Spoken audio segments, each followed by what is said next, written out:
Good morning, Hemshech Ayin Beis, volume 2. We're on page 1201, closer to the bottom.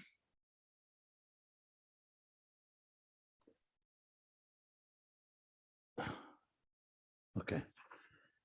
And we're learning, after, just to put things again in context, we've learned about the highest and subtlest states of chayli, of illness, love sickness, chelis, ava, and ani, as the pasuk in Shiur Shiurim says.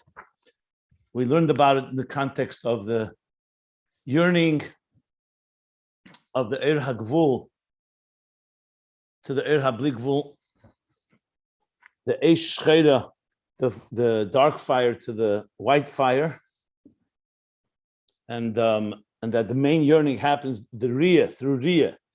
When we see the Mamalakal Almin, we see with our own eyes the divine Ein Sof, the Keich Ein Sof, the power of the divine infinite in existence. So that causes this yearning and longing. We then learn the even higher, the Riyah, that Ayin HaSeichel, through his bonus, through contemplation, Chochmah Bina Das, where you come to a yearning to be encompassed in the source, in the divine, to contemplate on Yichudei law and the levels of Bligvul. So just to give you the pages, the first level of Riyah began at the beginning of this mimer, pages 1196 through the top of 1198. 1198 through 1200 was the second highest level of the Riyah that you come to through Seichel, Ta'isamtus, to a reality that God is real for you and you recognize it. That was the highest level of all. And then in page 1200, where we began a few days ago, he went first, sounds like a little lower level, that when a person reaches the 49 gates, they're a chelik because they don't have Riyah. Precisely the lack of Riyah. So the first two levels was through seeing, it creates a longing because you're not fulfilled. Now you can't see, so you only hear, so the mem tests the 49 gates of Bina, but not that bridge to the Riyah of Chachma. And he still called all that, he called that Cheli Bedakus, Zui Bedakus.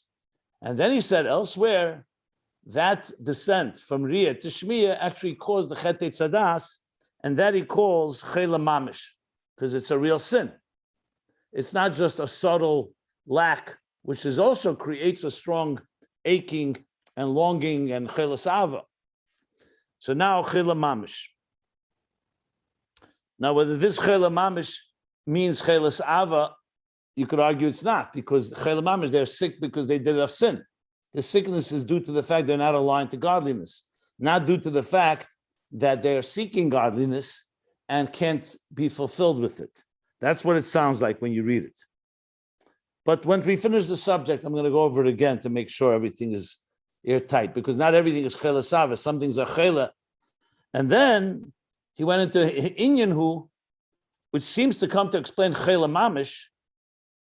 He goes and says, but he also brings back chela sava again, that in physical illness is an illness that is more of a longing, and that like chela sava, and then there's an illness that actually kilkul evarim, that there's an actual illness and sickness in the person, an injury, an illness, a disease. And Naveda, the first one is the longing is chela sava that we've been learning about, the Riyah, you see something and you want it and you can't have it. And the second, he spoke about at length now, which we're in the middle of. Well, we'll actually finish that. We're now talking about the refuah, but let me just go over that, is that there's the illness, and the kilkul evarim is actually when a person is the illness of the animal soul consumed with its hedonistic pleasures and desires, turning away from God, and to the point that it actually leads him down the wrong path, away from the path of Torah. Because the purpose of a human being is to serve God and to elevate the whole world in that way. And here he's bringing destruction to the world or illness to the world. Okay, in that itself, he spoke about Well, actually, no. I already jumped the gun. First we talk about a real illness where he has high temperature and he's bedridden, high temperature, and his taste is distorted. And he says, in this itself, there's two levels. There's one that has danger, an illness that is dangerous situation. That is when somebody actually crosses the line and is doing something against the Torah. That's a yesh b'sakana, because the whole purpose of a human being is to serve God, and he's defying his very purpose. Okay, and that's misa beruchnius. It puts him in danger that leads him to a spiritual death, that can lead him to a spiritual death. And the chelik she'ein b'sakana is taivas heter. It's when a person indulges in things that are permissible, but you're still indulging. It's about you. So you've also turned away from God, except you've not done something that's specifically prohibited. But nevertheless, you've separated yourself because you're focusing on yourself, not on the divine. What he calls nifrad, which is more than nivdal. He parted more than hibadel. Hibadel is that you separate. Parted means you detached, you disconnected. And this could bring. So for the time being, he's disconnected, like he said in Tanya.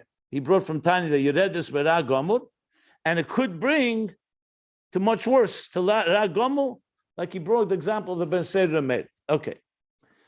So here we have a whole bunch of different, overall, it sounds like 4 or 5 different types of cheli. They're obviously very far away from each other. They're all called by the name chela, but they're very different because one is actually going into a place of real sickness, another is lacking the full divine experience because you see it and you want it. But we'll go back to that later. Let's go now. What's the next thing? The next thing that Rebbe Rashab introduced, okay, fine. We have all this illness. How do you resolve it? What's the healing? What's the remedy, the antidote? So that's what we began learning. That's Teshuva.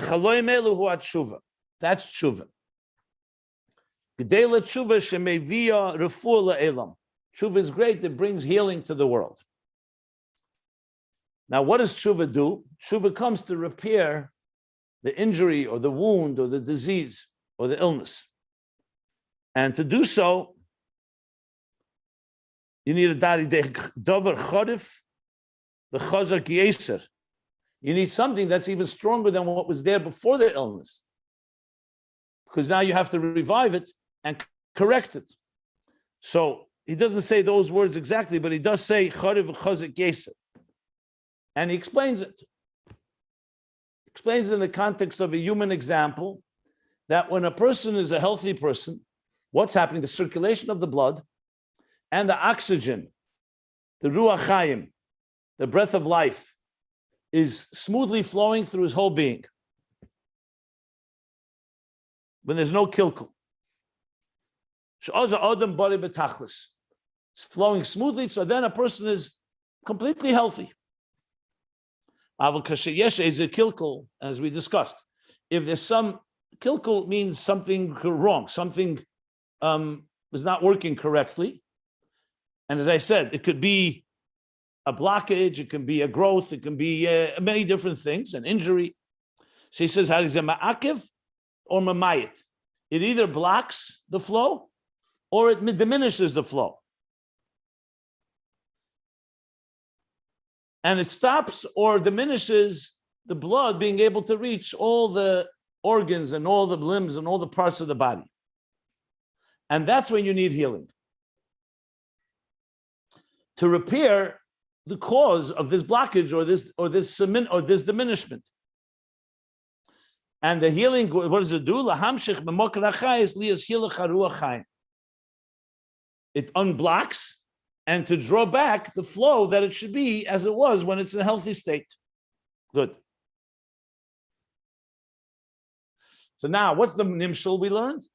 That this same thing is in ruchnis.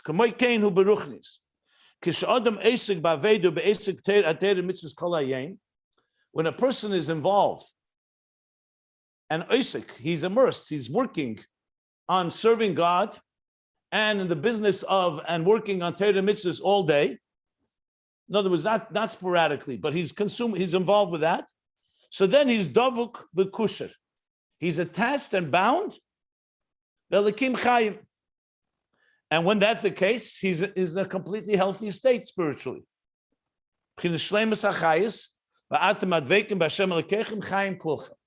Okay. So now we're middle of discussing all that. Why is that called health? So he brought a bunch of Maimar Chazal. The next one, the Ovid Rab Nosson, that there are 10 things called life, which correspond to the 10 spheres. So in other words, when a person is aligned, the 10 spheres are aligned as being God's instruments, and the flow is going through these spheres. So you have a healthy Adam Elyon, you have a healthy structure. What Hashem Elikim Emes is, Hu Elikim Chayim, Torah and Yisrael. He mentions God, Torah, and Israel here of the 10, because that's what's relevant to our discussion. And how does it work? When Hashem is Yisrael, Avidosam Mamshichim B'chinas Erev Chayis B'chinas Adam Elyon. That Neshama Yisrael, when their Aved is proper, what are they doing? They're drawing the divine energy into the Adam Elyon, into Seder Shtalshlus, into the structure of the supernal man. Just for the record, Adam Elyon is basically the structure of Seder Shtalshlus. It's called Adam. Even Adam the Bria, Adam the Yitzira, Adam das Asiya, Adam Elyon, that is an Atzilus. So it's the structure of, we are created in that image. So the whole Shtalshlus is like a large Adam. Elam Gadol, Adam, Elam Katan Zeh Adam. The world, human being is a universe, a microcosm, and also the other way around. Adam Gadol Zeh Elam. So in other words, the human, also the macrocosm is the tzir of Adam. What's the tzir of Adam? Basically the structure of right, left, center, a mind, emotions, intellect, emotions, actions, Chabad, Chagas, Nihi, in 3 different right, left, and center, as I said. So when a person does mitzvahs, you're mamshich that air, you're drawing that air. So that's what's called a healthy person. The circulation is working well. In this case, we're talking about spiritual circulation, and the oxygen flow, and the breathing, and everything is smooth, the spirit of life. And that's she'in ki'ilu asuni, that when a person does mitzvahs, is ma'ila alav hakasav, it says ki'ilu asuni. God says, it's as if you created me, or as if you made me. What does that mean? That you are keeping in a healthy state. It's called tikkun. Here, tikkun is not necessarily means refuah. Tikkun means in the making sure that it's working correctly. Of the Ramach Evarim of Zah, the 248 spiritual limbs of the midas of Atzilus. That's what we do through our 248 mitzvahs. Every mitzvah draws energy. When you learn Torah, for example, you're drawing energy into the mind, into Chabad of Atzilus. When you're doing Tzedakah, Chesed, Gvura, Tiferes, you're drawing into the Zah, into the midas. Okay.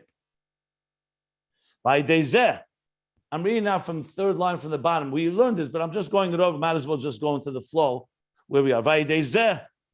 And through this, v'hoise nefesh adeni, surura b'tzei chaim. That nefesh adeni, this is using a posuk to say that it's surura. What we said surura was meant, what we meant was either, what were the words we translated yesterday? Surura means, I said embedded. Surura means from the word, what was the word we used? We used assembled. Assembled and protected. It's like when you're putting something precious and you're putting it in a bag and you're tying it. Like suras, yeah. So you're binding it. So surah b'sechem, it's bound in the bind of life. Okay. The hainu hamshacha b'bchinas malchus. Okay. So you have the hamshacha and zah, the hamshacha and malchus. V'yi hagilui gam lamata. Because Malchus is mashpia, transmits below Atzilus into the worlds below. So now this is a picture of a healthy state. Now we're going to continue, just like in the muscle. He started first, what's healthy circulation, a healthy, smooth flow without blockages and illness or disease. Now he's just described the same thing as in Aveda. Everything is fine. However, now we continue from the second line of the bottom of page 1201 rather. Aval, however, beheaded aveda. But when a person is not doing aveda, he's beheaded, the lack of the aveda that we just described. The kolshkein, and even more so, if he stumbled and was unfortunately, God forbid, transgressed some sin, in the areas that you should be avoiding, or the areas you should be doing. In other words, not just heder aveda. Heder aveda would mean he didn't do anything wrong, but he's not doing anything right either. Just like basically neutral. So even more so if you actually nichshel in aveda. So what does that happen? Shezehu hakilkul be'evri hanefesh. That is a state of kilkul. Now there's an injury. So may have a safer if you skip. I didn't skip, I just said it. Sorry. Shezehu hakilkul be'evri hanefesh. This is an injury or an illness or damage to the Evri HaNefesh. So just to put it very bluntly, in a very physical way, if a person does not eat or does not eat properly, does not drink or take something toxic, what's going to happen? It's going to cause problems in the flow of the life flow within the body. That's what's called a problem. So in Ruchni the same is true. The nefesh, the soul of a human being, also needs nourishment. Its nourishment are the lifelines, like we say, Tayyag mitzvahs are like 613 pipelines, lifelines. Frierdiker Rebbe has an example in one of his Maimonim of the deep sea diving, not scuba diving. People who dive and they would have a pipe of oxygen connected to the ship above. They'd go down, and the Frierdiker Rebbe says, so his life is very dependent on that lifeline. If God forbid it's severed, or even if it's diminished, in some ways it gets crimped, it's a life-threatening situation. So the same thing, the 613 mitzvahs are 613 lifelines. So just like a human body needs nourishment and nutrients and vitamins and exercise and hygiene and everything to make it healthy. And if it doesn't happen, it can cause a problem. The same thing in Ruchnius, the neshama needs, the nefesh needs this energy flow. So when it's there, it's a healthy person, spiritually. And it's not, it causes a kilkul, the Evrei HaNefesh, Shehein, page 1202.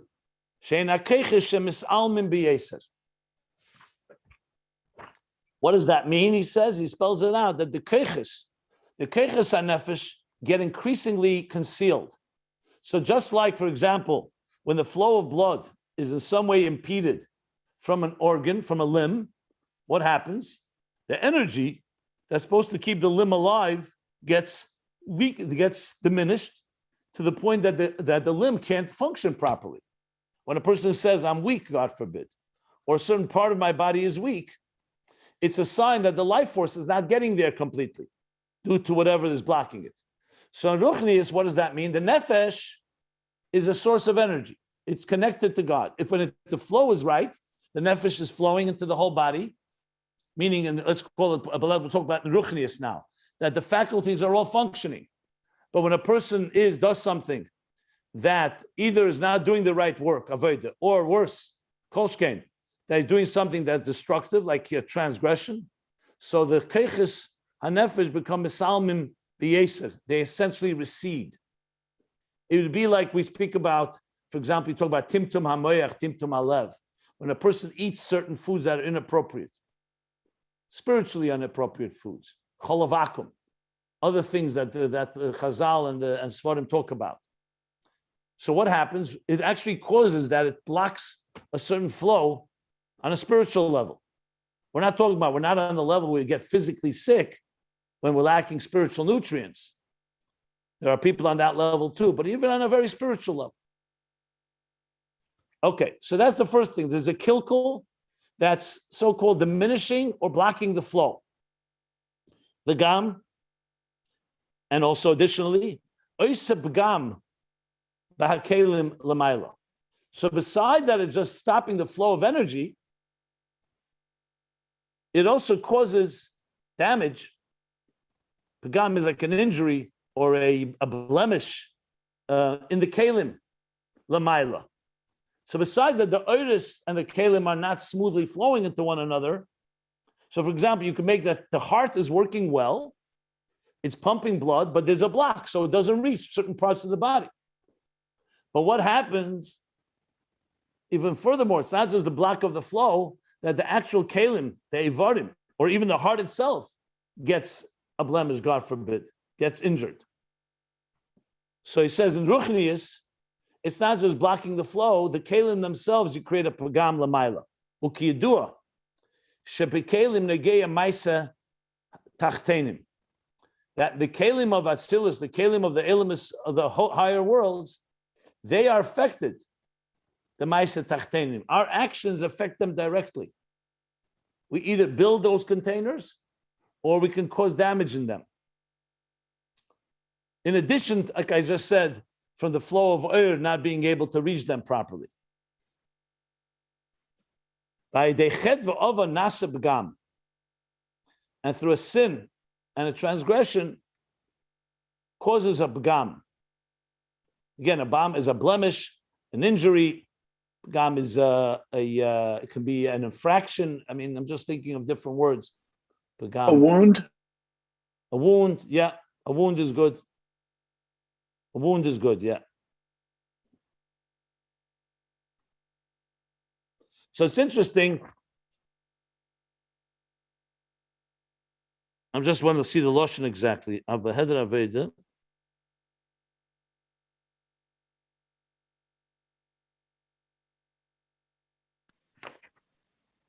Okay. Will you So stop there's for two questions at some? of course, I'll stop, but I would suggest focus less on what we learned and put your question right now aside, write it down, and we'll get to it. Okay. And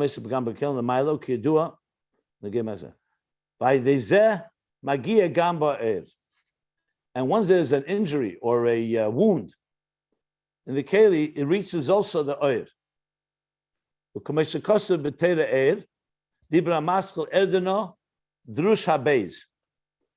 So he's referring to Torah from the Alter Rebbe, the Maimer Erdeno Pasha Vayera. There's two Maimorim there. So Drush HaBeis is referring to the second discourse. Okay, let me just explain for a moment. What does it mean, Magia Gamba Air through the Kalim? Why doesn't it reach the air directly? So to go back to the physical example, when anything causes an injury or a wound, and again, it could be an injury, a wound due to an injury, it could be due to an illness, it could be to many different ways, but something is causing a block of the circulation or a diminishment of the circulation that we're discussing, of the blood and the oxygen, of the blood and the ruach chaim, the spirit of life. So what's really happening there? Is the actual blood or the oxygen in any way compromised? Or is it that it's not able to reach where it has to reach? So we know, obviously, it's not compromised unless it's a different type of illness. But there's a situation where everything could be working well, it's just not flowing where it should flow, and ultimately, an aver, a limb, or part of the body that's not getting proper blood flow can ultimately develop gangrene or other diseases that unfortunately even times have to be amputated. But it's not because the blood was not in a good in good shape. It was because it wasn't reaching this part of the body, or for whatever reason. So in the sense, the effect affected the keli, and as a result of that, also affected the oil, because the oil couldn't reach there. In Lamaila, it's the same idea. Eris and Kalim are distinguished. The Kalim, remember, is the structure. The structure of Chachma, Bina, Das, Chesed, Gvura, Teferes is the structure. Oil is the divine energy that's tailored and fits into that structure. So you can have a situation, for example, upon death. God forbid.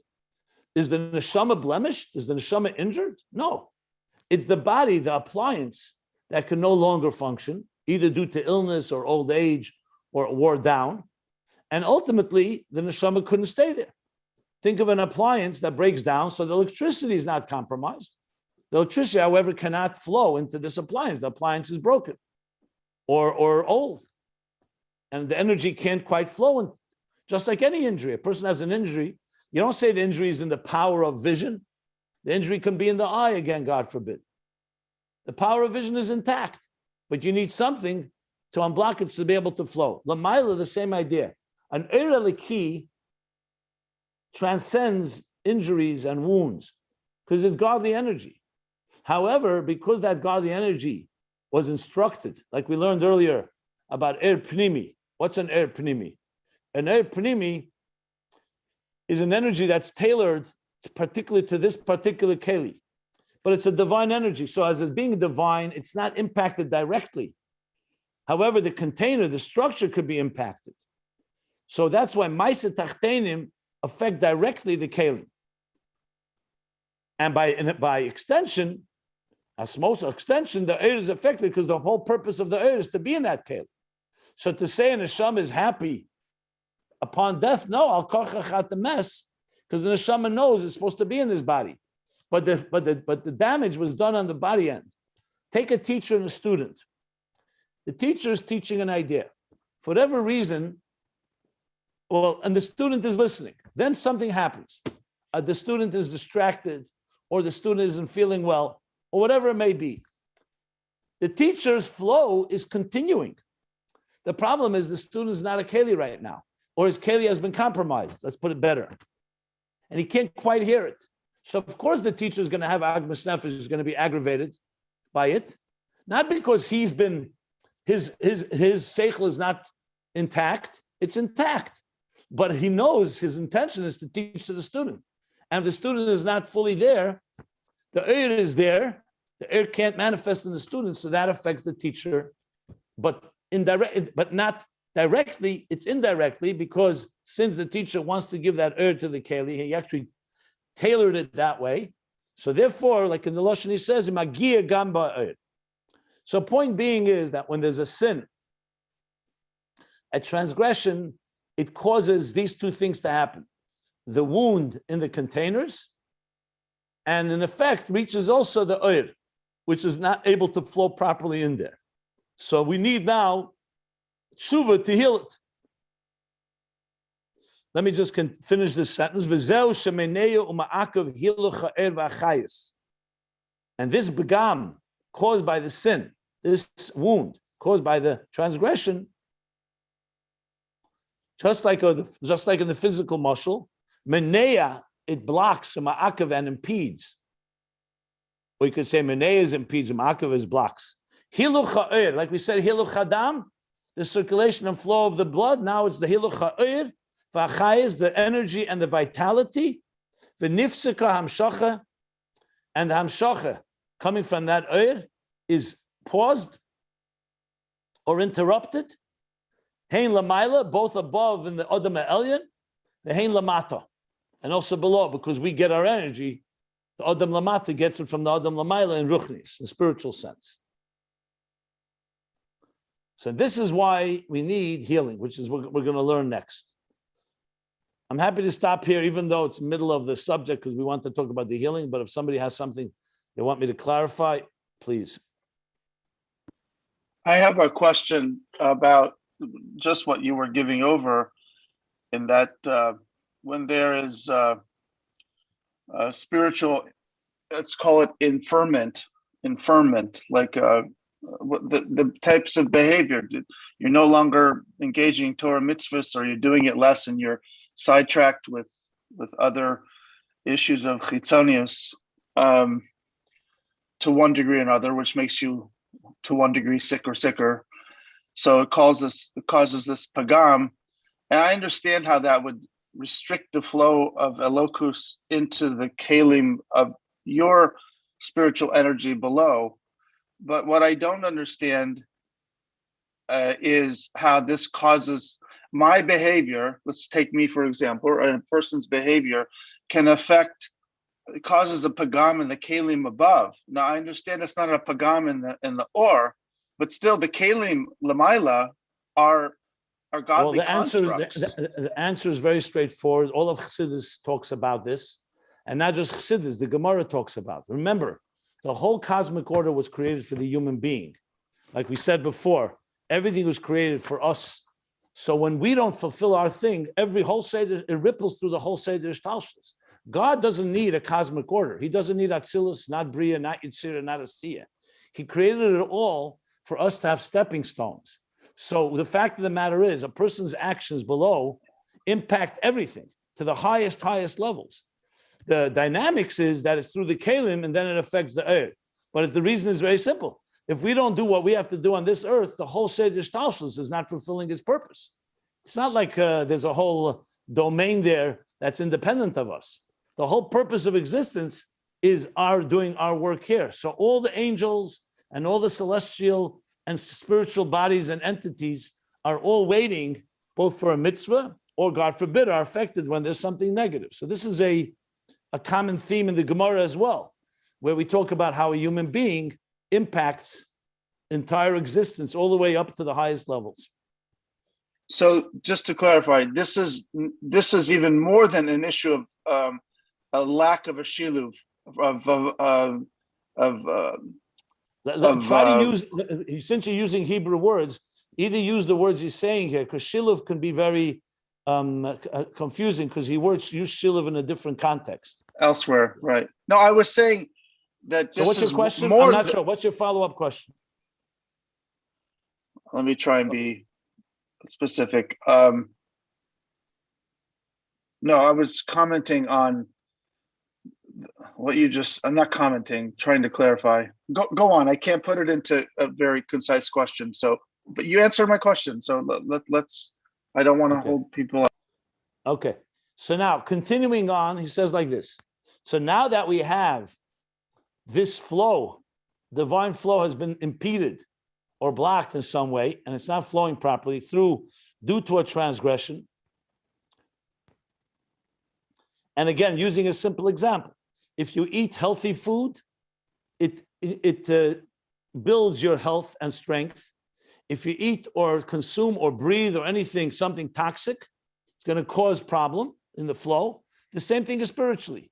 Since we were created to serve God and to do the Taryag mitzvahs, l'shamash eskeni, all the lines he used earlier, in the top third of the page on page 1201.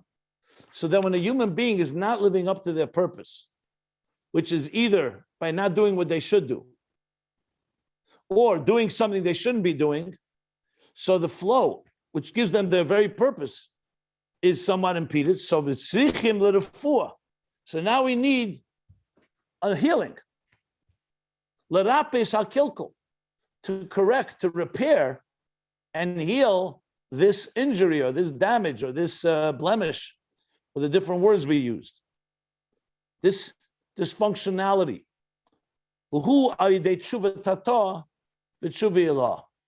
So before he just said tshuva, now he's breaking it down. The lower type of tshuva and a higher type of tshuva. And he's going to explain the difference now. Now remember, the word tshuva comes from the word return, which fits so well here. Because you're not talking about creating something new, you're talking about returning him to health. There's some impediment, some block, something is not flowing properly. You want it to flow again. So it's a return. But there's two types of tshuva. The tshuva tatahu l'sakin es hapagam. The first thing you need to correct and repair the wound. Even if you were able to, let's say, give a person medicine, or in other ways bring strengthening the immunity system. But if there's an actual open wound, that's why you may need stitches. You may need some surgery, God forbid, because you need to repair the wound. Because let's say, give them a transfusion of blood is great, but is good. But if the wound is still there, if there's a hole or a puncture in that organ or limb That's like a puncture in a cup. Just pouring more blood in it is not going to heal the person. So there's one thing is tikkun apgam, to correct and repair the actual injury. How do you do that? Teshuva tata, ayidei meridus nafshe. This is through a bitterness, a sadness in his soul. Now, remember, the Alter Rebbe makes it clear in Tanya that meridus is not atzvus. I just want to clarify, just to explain the word.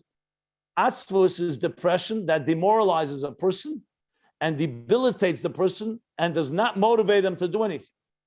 Meridus is a healthy form of sadness and shame that motivates you. That's the key difference.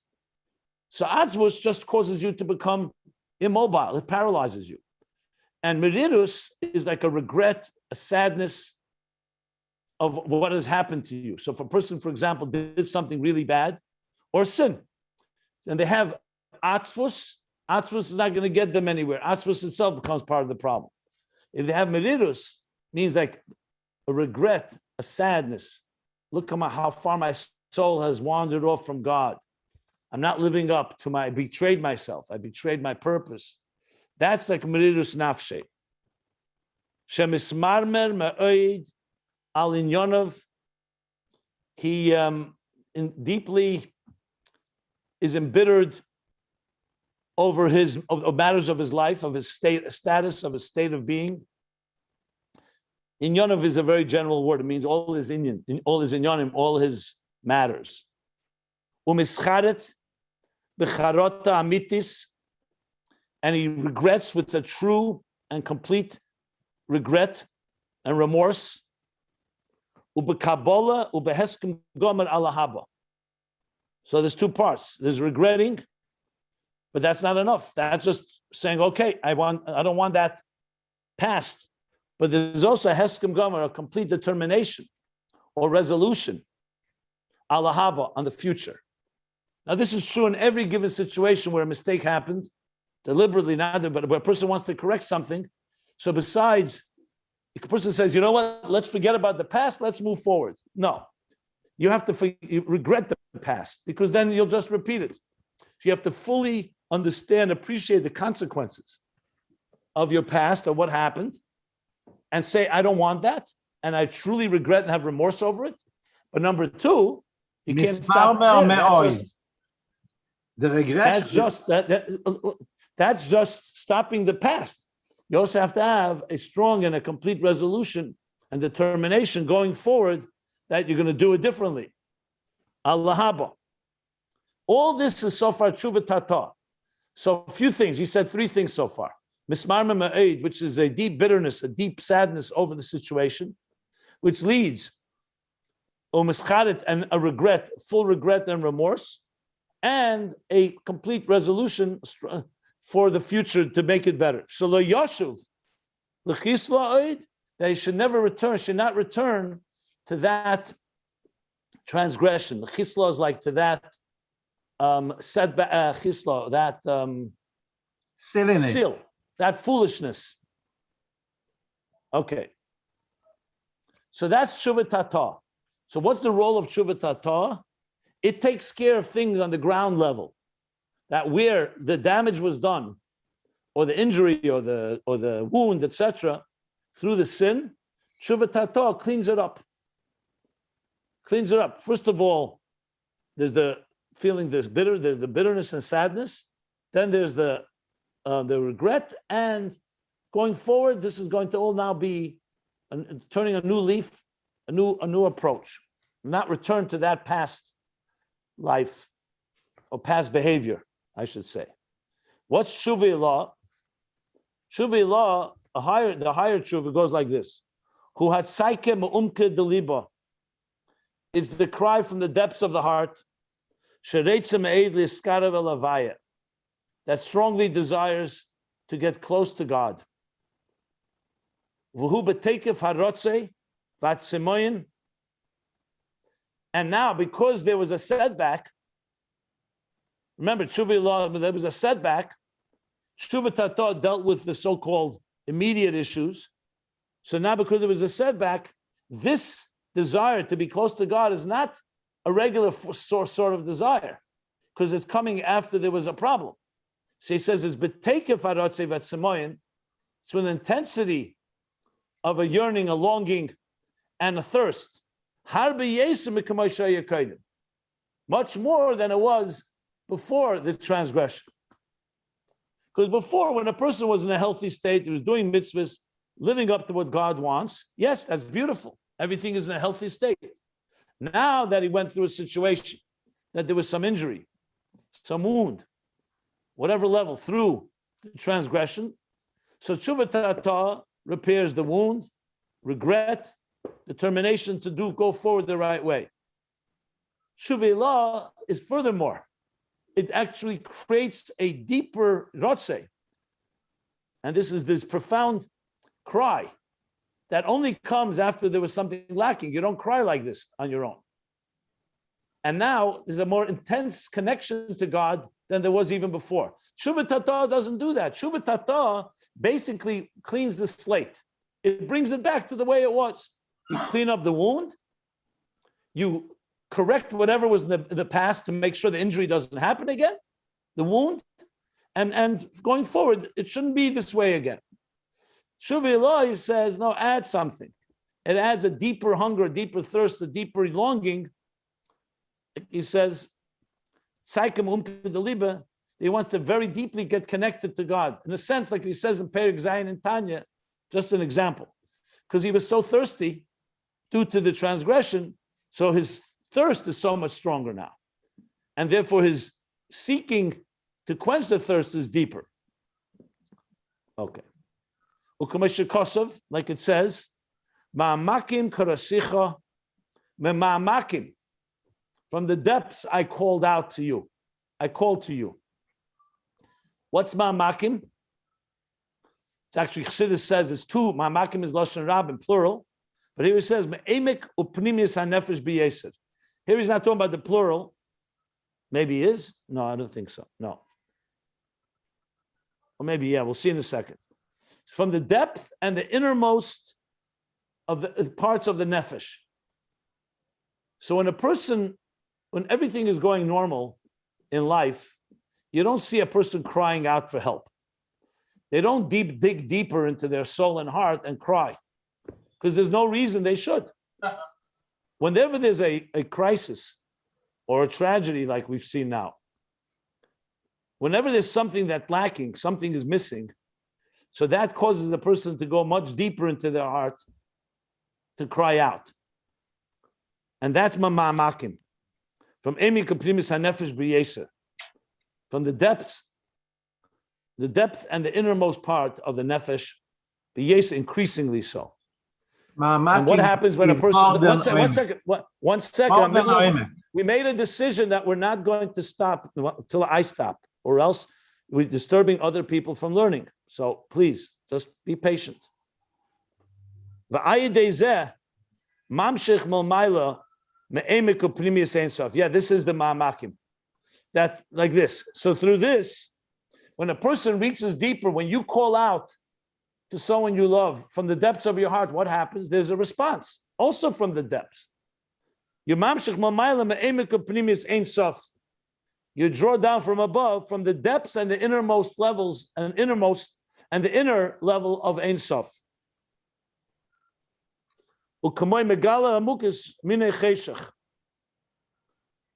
Amukes.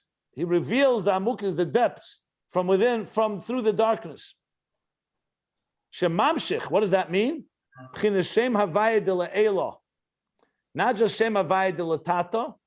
We learned that earlier. Shem Havaya de la Tata is Havaya Welekim in Haaretz Mitachas, in Mamala Kalalmin, in the Eira Gvul. But now you're drawing from Shem Havaya de la the B'shar Shehu Ha'erein Sof Shalifni HaTzimtzum B'chin Shmei HaGadol. In its root is the divine infinite energy before the Tzimtzum, Shmei HaGadol. That's why Shem Havaya, the Shmei HaGadol in its root, that's where you draw. So when things are in a regular state, if you remember, when he spoke about Havaya Lekim, the higher level of Havaya, he said comes through Teichachas Musar, through a negative experience, through rebuke. That's where he went into the whole subject of Eliyahu Hanavi. That Eliyahu, twice Havaya Lekim came as a result of a problem, because there was the Baal, there was the Avodah Zarah. And that's when the healing came to heal Mizbeach Hashem HaHorus, the disrupted altar of God. It's all connected. We'll see it soon how he connects it all, but he's already referring to it. So what happens is that the tshuva elicits something deeper than in a regular flow. In a regular flow, you have Sevav Kalam and Mamal Kalam and the Er HaBlikvul, the Er HaGvul, and everything is flowing right. But when there's an injury or a wound, like we're saying, a sin, that ripples through all of existence and all Seder Shtalshlos and causes a pagam, a wound, now you need Tshuva Tata, we explained, that repairs the actual so-called appliance, the actual Evarim, the limbs, the divine spiritual limbs. And now Tshuva Ilah, it reaches into the deepest levels and deeper states, first from the person who has the regret and has that bitterness, and now the deep thirst, Rotze, to connect. And that in turn draws down from Pnimius and Emek and Pnimius, as he said, Ein Sof, Havai de La'ela, all the way from the levels before the Tzimtzum. Vayedei Zeh. What does this achieve in context of the wound? Once you do that, you haven't just repaired the local wound and the issues that caused the problem in the first place. Now you're filling in and you're correcting and repairing. Mismala is the word used because begam here is like a wound that's like a so-called, like almost a vacuum or empty space. So you're filling it all up with the right energy. You're not just healing it on the actual level, on a symptomatic level, but misrapa is healed the mokar acheli, the root of the problem. Because remember, the whole thing began with the eish zor. What is the eish zor? That foreign fire of the animal soul that is immersed in the passions and the hedonistic passions or pleasures of this world, to the point that he transgressed. So the transgression creates the begam, the wound, and the injury. But there's a root of it. You still have a nefesh habamis to deal with. You still have an eish zor. So it's true, you have karate, you regret, and from here on, you're not going to do that sin again. But the fire, the passions of the animal soul are still burning. So by going into Shem Havai de La'ela, with Tshuva Ilah, you're going all the way to a source that can also handle and deal with this eish zor shu sibas acheli. So there's the illness, the symptoms of the illness, that's the illness itself, there's the cause of the illness. So yes, you've dealt with, the charata has dealt with the cause that led you to this particular transgression. But the real root of it all is the illness of the eish zor. The only way to deal with that is v'hu dafka aydam shochem b'chinas atzmos ein sof, to correct and repair that you shouldn't even come to a place of sin and transgression due to the passions of the animal soul, which we learned even earlier could also be passions to permissible things, which then lead to worse. So to correct on the root level, you need to go, you have to go all the way back to the engine room, to the highest levels. It's not enough just to repair in Atzilus to make sure all the kelim are working. It would be like fixing the appliances, but not fixing the problem that causes these appliances to break down. Let's say there's a leak, or there's some other problem in the generator. So you have to go back, so-called, to the source, and that's through the Tshuva Ilah from the depths of your heart and soul, reach the depths Lamaila, that in turn draw down a new energy or more powerful energy that will prevent that fire of the animal soul to affect you in the future. So let me just finish and I'll take questions in a moment. Second Kiseitze, we're talking about volume 1. In Kiseitze Habeis, Be'inyan v'asiresi machla mekirbacha. So the pasuk says, the Eibusha says, I will remove machla, illness, mekirbacha, from within you, from within your community, from within you. What's the difference between machla and cheli? Chassidus asks. And that's what he talks about back in Kiseitse. What's the machla and cheli? So he says, machla hu mokar cheli. Cheli is an illness. Machla is the source and the root of the illness. That's the klippas nega, because we're not necessarily talking about shalosh klippas atmeis that are completely forbidden. Even klippas nega of the animal soul that we know is klippas nega, like he says in Tanya. That's the strange or the foreign fire. So that's the machla. That's the source for all problems. If you don't have a nefesh abamis, an animal soul, passions, you wouldn't come to transgression in the first place. So there's the transgressions and there's the root of them. In the eish zar, in this fiery, in this passions of the animal soul. In order there to be the hasar vasiresi, in order to remove, not the cheli we have the power to do through tshuva tata, but to remove the machla, al ze'emer vasiresi ba'atzmi, I will remove it. Meaning, God should say, dafke adam shachem b'chinas atzmus erein sof. That requires a higher dimension that comes from God. We make the keli for it by doing our part and by calling out from our depths, in addition to tshuva tata, the regret and all that. Like it says, I turned the city into a heap. We learned this at length in volume 1, where it talks in the Pasuk Yeshaya. So he says that I turned the city of the wicked ones into Gal, into a heap. It's like destroying, like into a, basically it flattened the whole city.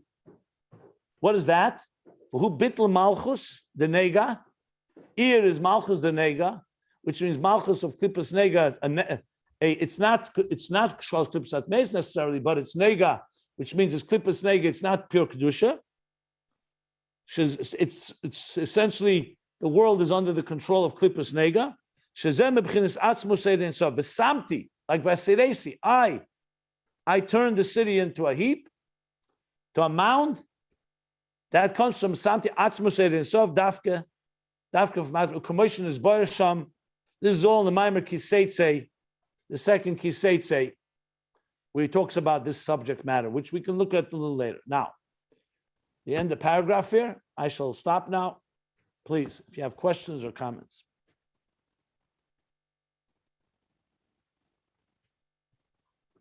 Nothing? Okay. Yeah, I do. The Rebbe explaining here this elaborate, very beautiful discussion of how we can repair the pagam, the wound, and even go higher, up to the source of the sickness. So my question to you, Rabbi, is that in psychology, there's a whole new field, a relatively new field that's 20 years old or so, about positive psychology. Yeah. Which is the idea that Freud was dealt with mental health. Psychology was always dealing with sickness and how your person can heal the sickness. Then there's a whole field saying, it doesn't have to be healing sickness. You want to be healthier. You could be very healthy, but you want to be healthier. It's called positive psychology. I'm sure you know about it. By the way, the founder of that is a common in a Jewish psychologist, but that field. But what I want to do is apply it here, and saying that the Rebbe is talking about fixing a sickness and going up. How about a positive way where somebody is doing good things, but he wants to do tshuva to go higher? And I was wondering if the Rebbe is going to deal with that. If that applies, that it's not tshuva tata and tshuva Allah can be applied to somebody who is doing Torah mitzvahs, not on the level of Bani, I guess, maybe even so, or tzaddik, but could be applied in a positive way, where just going higher and higher, closer to God, and better actions in this world. Okay. Well, before I answer the question, I'll just make the question stronger. Whatever it says in positive psychology says even more so in Chassidus. Chassidus' approach, in contrast to Musar, is to focus on Gadlus HaKel, on our great potential and the great neshama, instead of berating ourselves about how bad we may be. So whatever positive psychology says, I'm quite familiar with it. Maybe you can just silence yourself because there's a lot of background. Can everybody silence themselves? Okay.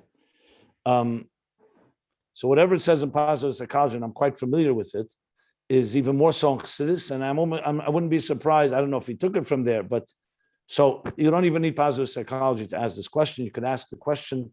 The Baal Shem Tov, the derech of Chassidus is not to berate ourselves, not to punish ourselves, not to deprive ourselves, fasting, or in any self-flagellation or afflictions and so on. Everything's about the positive. But here's the issue. This is meant to counter the attitude that's demoralizing, where you tell a person you're worthless, you're nobody. Look, you're a sinner. You come from Ayin Ataba, from Tipa Srucha, and so on. In other words, emphasizing the lowliness of the human being. But some things that people forget, that even with Chassidus and even Lahavdil with positive psychology, what happens if a person actually hurts somebody? If, God forbid, somebody hurts another person, physically, spiritually, psychologically, emotionally. Yes, Trakut V'Zaingut is very nice, first of all, about yourself and about the future. But if you hurt somebody, you can't go and say to them, hey, you know what? Get over it. Trakut V'Zaingut. That's not your business to do. That's his business. So if you do something wrong, either between man and God, you need to make amends. The Torah nowhere in Chassidus would it ever say, you know what? We always take the high road. We ignore our transgressions. You can murder someone. You can speak Lashon Hara. You can do whatever you want. Obviously, it's not appropriate, but once you do it, think good, go positive. No, you have to deal with it. And that's also part of the positive. Because you see, Chassidus emphasizes that even when there's gevura, even when there's discipline, your child comes home from school and they really did something bad. They beat up another kid. You don't just say, oh, everything is be'etzem really good. And this also is good. No, there's a process called regret. In Hilchos Yom Kippurim, there's a whole siman in Shulchan Aruch that talks about mechila, how you're supposed to ask mechila and how you're supposed to give mechila, forgiveness and so on. So there's a process of also making amends, remorse, and so on. Chassidus talks a lot about Teshuva Tata. Obviously, the goal ultimately is connecting to God. But you can't move new furniture into your home if you don't clean up the dust. You can't go into Yechidus to the Rebbe, even though people have done it. But a chassid is going to go to the mikveh, and they're going to do a lot of things to prepare themselves. Now, does that mean that a person who's a transgressor does not come Yom Kippur to shul until he cleans up his whole act? No, because Yom Kippur has a power. It's Sumashayim Mechaper. But we don't go into Yom Kippur out of the blue. 30 days of Chodesh Elul, Rosh Hashanah, and 40 days before we get to Yom Kippur from the Rosh Chodesh Elul. Moshe Rabbeinu went up on the mountain to pray for the Jews, God's forgiveness after the Chet Ego. It didn't come quick. He didn't just say to God, hey, we all know everybody be'etzem is good. Let's just go with a positive psychology approach. No, it wasn't so simple because they did something terrible. It took 80 days. My point is that it's not a contradiction at all. All the positive attitudes of Chassidus, including positive psychology, to what we're learning here. We're talking about a person who's caused damage, a pagam. So yes, our attitude, even when you're correcting the pagam, you also do it with simcha and with the confidence and hope and optimism that it's all leading. Why are you correcting this? Why are you fixing this injury? Because you love God. Ultimately, it's coming from a positive place. It's not about diminishing the person and making you grovel and become a shmata. That's not the goal. But it's accountability. Accountability is part of the picture. So when we're accountable, we're also connecting to God. But you need to deal with that level. Then comes the Teshuva law in this context. Now, for the record, tzaddikim who don't have transgression also have Teshuva law, not Teshuva Tata, quite the same. Teshuva law, v'ruach toshav el elikim asher nasana. Their Teshuva is just to connect to God higher and higher, like we learned earlier about Riyah. They see godliness and they want more of it. But here we're talking about the real cheli of our nefesh habamis. Let's not forget we have an animal soul that could be very selfish and has caused damage. I think we have to get out of the highfalutin state because look, unfortunately in this world we find machlekes, we find lashon hara, we find rechilus, we find many things that people shouldn't be doing, divisiveness. So to ignore all that and just go into the positive mode is that's also not, as I said, not negative. Discipline, according to Torah and Chassidus, is part of love, not part of distance. They judge the community and to preserve them. Because if you don't deal with an illness, it's not considered compassion to ignore it and just say, let's just take the high road. That's just the general gist of the whole thing in the context.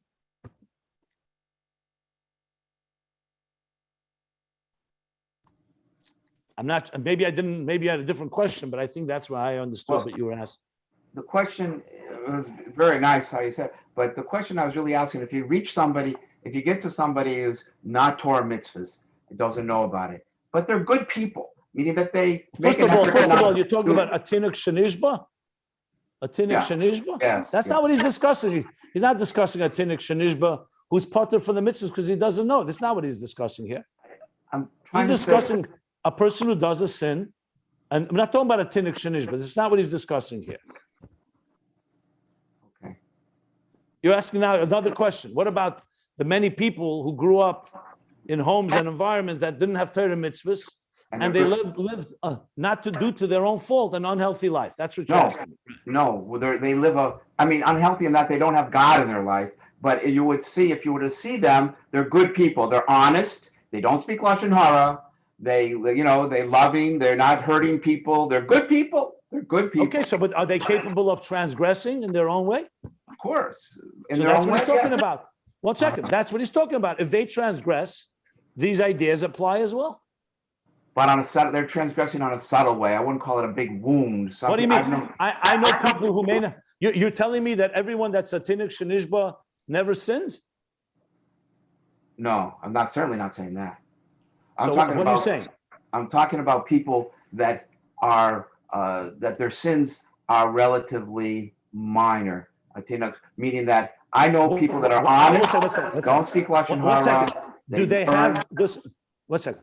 Let's say they don't. I'm very confused here. You're talking about someone that does not have Torah in their life because they didn't know better. Is that correct? Correct. I would say the mimer here is not really addressing that particular person, but in one way it is addressing. In the areas of their lives, if they have infidelity or just indulging in passions, indulging in other destructive behavior, whether it's addictions and so on, then all this applies because they also have transgressions in their lives. So you're talking about somebody, whether it's a Shomer Torah mitzvahs or not, everybody has transgressions. That's what we're talking about here. The animal soul is very powerful, is very passionate, and as a result, can do things that can be harmful to you and to others, whoever you are. That's what he's discussing here. I think you're going, I know your mind may be elsewhere, but this is not what the Bible is talking about that per se. Healthy behavior versus unhealthy behavior spiritually, we're talking now. So everybody is subject to this. A person, let's say, who does not, for whatever reason, doesn't have Torah yet because they didn't know. They should be a kind person, charitable, but there are people there, and as well as Shemer Torah mitzvahs that are transgressing. And that's what he's addressing here. I guess my question is that Marirus that the Rebbe says you have to have, that is a positive feeling that causes a bitterness and want to improve.